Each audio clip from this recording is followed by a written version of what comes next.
आज है गोवर्धन महाराज। इसको लोग अन्नकूट भी बोलते हैं, विश्वकर्मा डे भी बोलते हैं बहुत जगह पर। आज दीपावली के दूसरे दिन ही प्राय ये पूजा होती है, लेकिन अब की बार एक दिन का गैप है।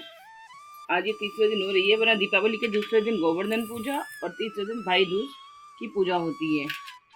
तो ये गोवर्धन की पूजा प्राय पूरे भारत में मनाई जाती है, लेकिन उत्तर प्रदेश में ये पूजा बहुत धूमधाम और हर्षोल्लास से मनाई जाती है, क्योंकि गोवर्धन भगवान महाराज ये उत्तर प्रदेश में ही स्थित हैं। मथुरा वृंदावन के पास गोवर्धन है, जहाँ पर लोग परिक्रमा करने भी जाते हैं, तो सभी लोग इसको जानते हैं।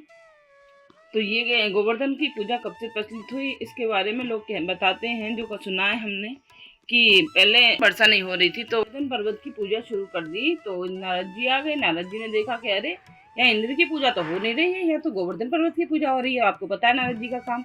वो सीधे पहुंचे इंद्र के पास। बोले अरे तुम यहाँ आराम से बैठे हुए हो, कि क्या हुआ नारद जी?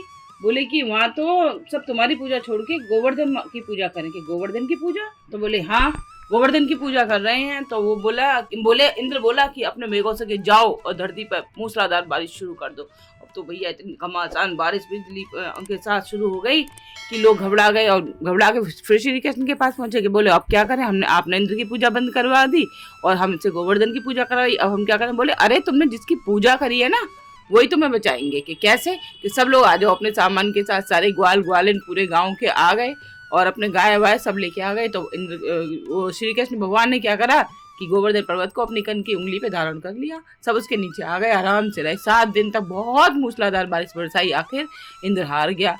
हारने के बाद भगवान श्री कृष्ण के पास बोला कि भगवान ये क्या कर रहे हो?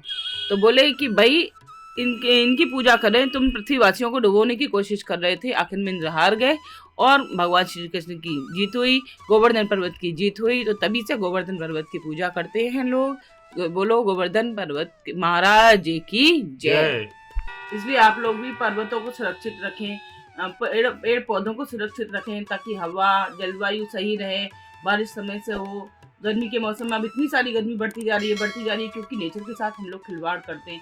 ये त्यौहार हमको यही संदेश देता है कि आप प्रकृति के साथ अच्छे से रहें, प्रकृति को सुरक्षित रहें, तो वो आपको सुरक्षित रहेगी, आपको लंबा जीवन देगी। तो बोलो गोवर्धन महाराज की जय, भगवान श्री कृष्ण की जय।